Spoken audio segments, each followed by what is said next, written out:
বাবা আমার রুমে ধীরে ধীরে আসলেন। আমি দরজা ভিতর থেকে লক করতে ভুলে গেছি। আমি ঘুমিয়েছিলাম। বাবা আস্তে করে আমার বিছানায় বসল। তারপর বাবা আমার সাথে যা করেছিল তা কোনো মেয়েদের পক্ষে মেনে নেওয়া সম্ভব ছিল না। তাহলে আসল ঘটনাটি শুরু করি। আমার দুই মেয়ে, বইটার নাম তুষ্টি আর ছোট্ট নাম বৃষ্টি। তাদের মা খুব শখ করে মিলিয়ে দুই মেয়ের নাম রাখেন। বড় মেয়ে ঢাকা থেকে কলেজে পড়ালেখা করে, আর ছোট মেয়ে আমার সাথে রাজশাহীতে থাকে। তাদের মা মারা যায় বছর 7 আগে। ছোট মেয়ের বয়স 13 বছর। আমাদের ফ্যামিলিতে আর কেউ নেই। একজন বই আছে, সারাদিন রান্না বান্না করে সন্ধেবেলা চলে যায়। বৃষ্টির বয়স 17 হলেও তাকে দেখতে অনেক লম্বা সুন্দরী। এখনই তার বড় বোনের সমান লম্বা হয়ে গেছে, কিন্তু মন মানসিকতা ঠিক বাচ্চাদের মতো। এখনও বই তাকে স্নান করিয়ে দেয়, বইয়ের তাকে দেখাশোনা করে। আমি কাজের মানুষ, সারাদিন বাইরে থাকি, মেয়েদের দিকে খুব একটা নজর দিতে পারি না। পুরনো বোঝাটাই সব সামলায়, তাই মেয়েদের সাথে আমার বন্ধুত্বপূর্ণ সম্পর্ক গড়ে ওঠেনি। তারা আমাকে বেশ ভয় পায়। হঠাৎ একদিন বুয়া অসুস্থ হয়ে যায়। প্রায় 1 সপ্তাহ আসতে পারেনি। একদিন রাতে অফিস থেকে বাসায় এসে খেতে বসি। বৃষ্টি আমাকে ঠোঁট ফুলিয়ে বলল, বাবা আমাদের বুয়া 1 সপ্তাহ ধরে আসে না, তাই আমি গোসল পর্যন্ত করতে পারছি না। তুমি রোজ বাইরে থেকে খাবার নিয়ে আস, এসব খেতে আর ভাল লাগে না। তুমি কাল থেকে নতুন কোনো বুয়া নিয়ে আসো প্লিজ। আমি ঠাট্টা করে বললাম, গোসল না হয় আমি করিয়ে দিলাম, কিন্তু খাবারের যখন সমস্যা তো নতুন বোঝাত খুঁজতে হয়।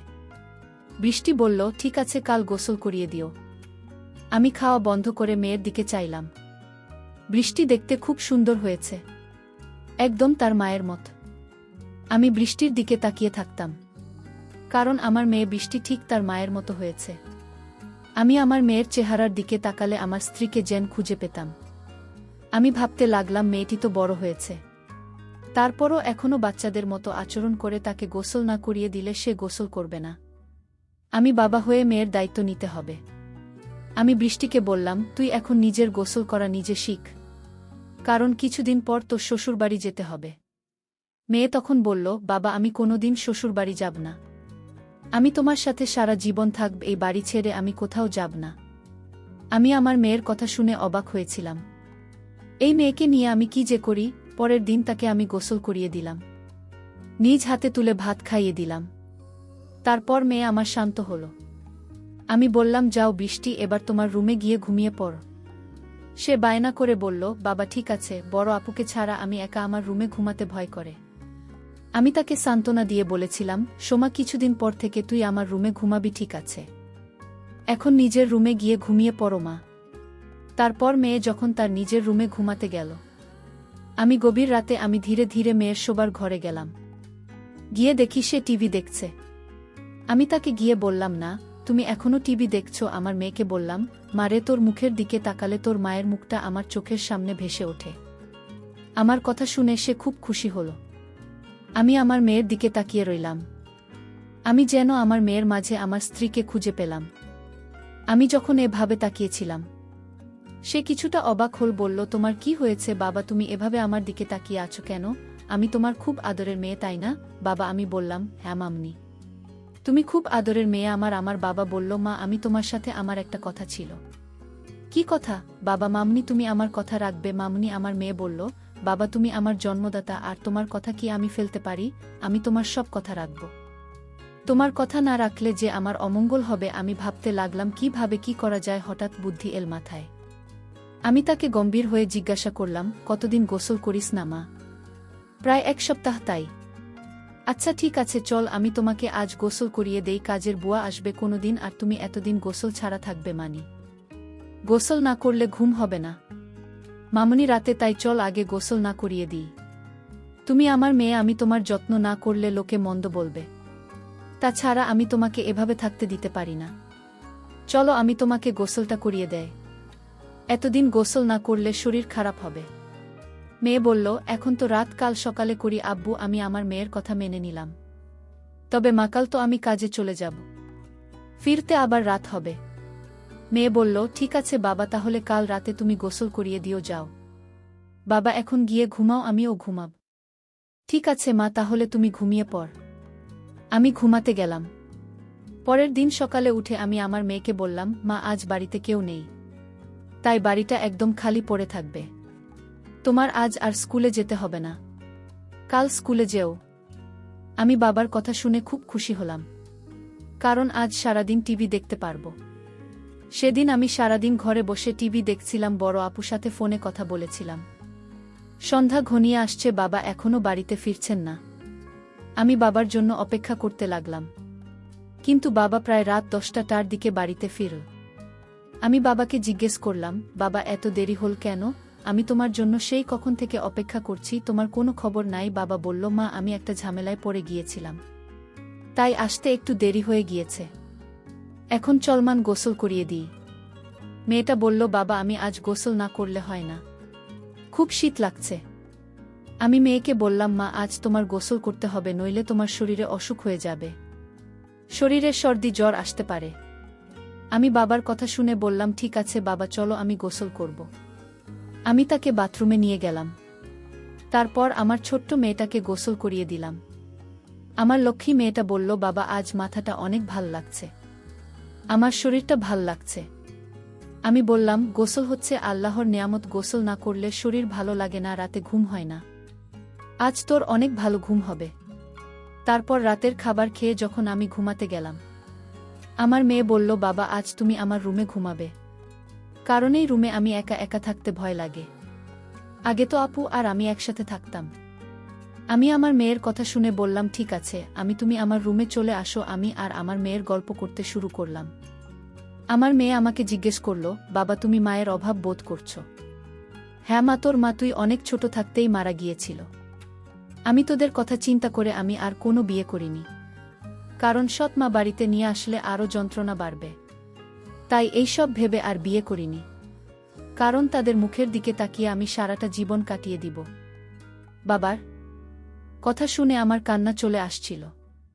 আমার বাবা তার নিজের সুখ খুঁজে নিন, আমাদের সুখের জন্য বাবা সারা জীবন এভাবেই কাটিয়ে দিল।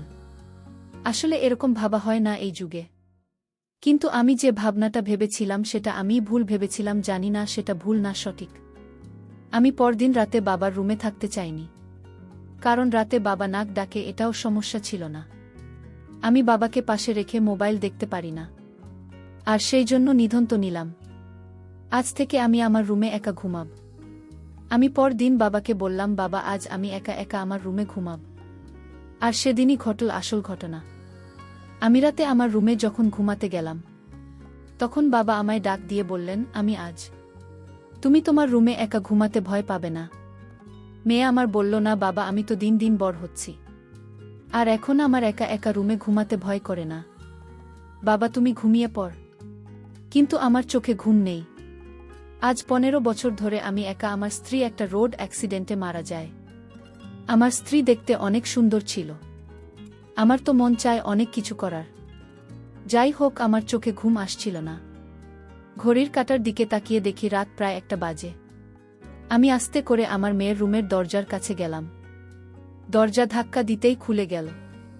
আমার মেয়ে হয়তো দরজাটা ভিতর থেকে লক করতে ভুলে গেছে। আমার আর কষ্ট হলো না। আমি রুমের ভিতরে ঢুকলাম। আমার মেয়ের দিকে তাকিয়ে দেখি কত শান্তির ঘুম ঘুমাচ্ছে। মনে হচ্ছে নিষ্পাপ একটা মেয়ে। তাকে ড্রিমলাইটের আলোতে অনেক সুন্দর দেখা যাচ্ছিল। ঠিক তার মায়ের মতো আমার কাছে মনে হলো, এটাই বুঝি আমার স্ত্রী। আমার নিজের মেয়েটাকে দেখে আমার অন্যরকম অনুভূতির সৃষ্টি হলো। আমি ধীরে ধীরে মেয়ের বিছানার পাশে গিয়ে বসলাম। এক নজর তার দিকে তাকালাম। আমার অনেক ভয় করছিল, যদি আমার মেয়ে এখন জেগে যায় তখন কিভাবে। আমি ভুলে গিয়েছিলাম এটা আমার মেয়ে শুয়ে আছে। এটা আমার জন্য একটা বড় সুযোগ। এসব ভাবতে ভাবতে হঠাৎ আমার মেয়ে জেগে উঠল। জেগে আমায় দেখে চমকে উঠল আর বলতে লাগল, বাবা, এত রাতে আমার রুমে কি করছো? আমি বললাম, কেন, আমি কি তোমার রুমে আসতে পারি না?